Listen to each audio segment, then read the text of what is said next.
আমাদের স্বামী স্ত্রীর পছন্দের মধ্যে কোনো মিল নেই। একজনের একটা পছন্দ হয়তো অন্যজনের আরেকটা। কি আর করার, এভাবেই মানিয়ে গুছিয়ে চলতে হচ্ছে। সংসার জীবনে মানিয়ে নেওয়ার একটা ব্যাপার তো থাকেই। নমস্কার, কেমন আছেন সবাই?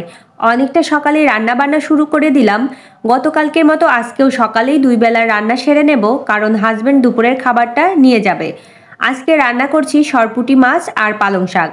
পালং শাক রান্নার জন্য প্রথমে সবজিগুলো ভেজে নিয়েছি, তারপর ভালোভাবে ধুয়ে কেটে নেওয়া শাকগুলো দিয়ে দিলাম। এবারে আরো কিছুক্ষণ সাঁতলে নেব, আর সাঁতলানো হয়ে গেলে ঢেকে দিয়ে রান্না করব। পালং শাক রান্না হতে থাক, এদিকে মাছগুলোতে লবণ, হলুদ আর মরিচের গুঁড়া মাখিয়ে নিচ্ছি। আমাদের পরিবারের সদস্য হলো 3 জন, ভালোভাবে ধরতে গেলে 2 জন, আমি আর আমার হাজবেন্ড। মিষ্টি পাখি এখনো তার পছন্দ অপছন্দ নিয়ে তেমন কিছু বলে না, কিন্তু আমার আর মিষ্টির বাবার পছন্দের মধ্যে তেমন কোনো মিল নেই বললেই চলে। সেটা খাবার, পোশাক আশাক বা অন্যান্য বিভিন্ন ক্ষেত্রেই। যেমন আজকের এই সরপুঁটি মাছের কথা বলি, এই মাছটা আমি একদমই পছন্দ করি না, কিন্তু তার অনেক বেশি পছন্দের। এখন আমার অপছন্দের জন্য তার পছন্দকে অবহেলা করা তো ঠিক হবে না, কারণ সেও তো অনেক কিছু মানিয়ে নিয়ে চলে।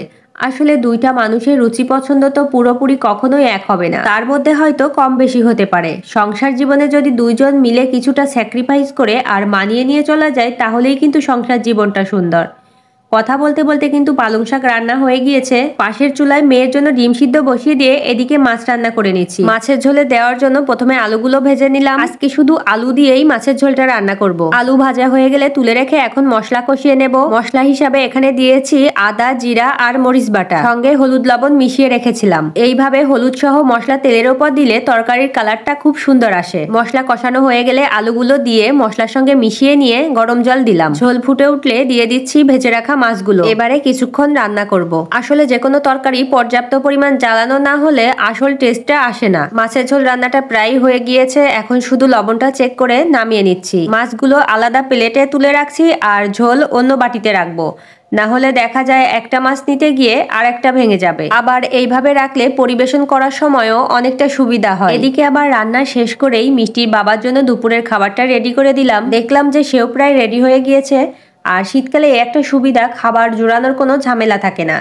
হাজবেন্ড কাজে চলে যাওয়ার পর আমরা মা মেয়ে মিলে সকালের খাবারটা খেয়ে নিয়েছি, তারপর আসলাম মশলা তৈরি করতে। আজকে তো আর দুপুরের রান্না নেই, এই সময় মশলাগুলো তৈরি করে নিচ্ছি। তাছাড়া ফ্রিজে তৈরি সব ধরনের মশলাই শেষ, তবে সবগুলো একবারে তৈরি করা সম্ভব না। পেঁয়াজ আর আদার পেস্ট তৈরি করতেই মেয়ের আবার স্নান করানোর সময় হয়ে যাবে, বাকিগুলো আবার সময় করে আরেকদিন তৈরি করব।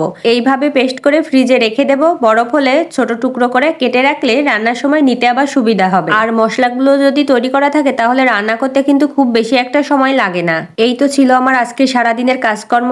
আজকের মতো ভিডিওটি এখানেই শেষ করছি। ভিডিওটি যদি ভালো লাগে অবশ্যই লাইক, কমেন্ট, শেয়ার করবেন। সবাই ভালো থাকবেন, সুস্থ থাকবেন।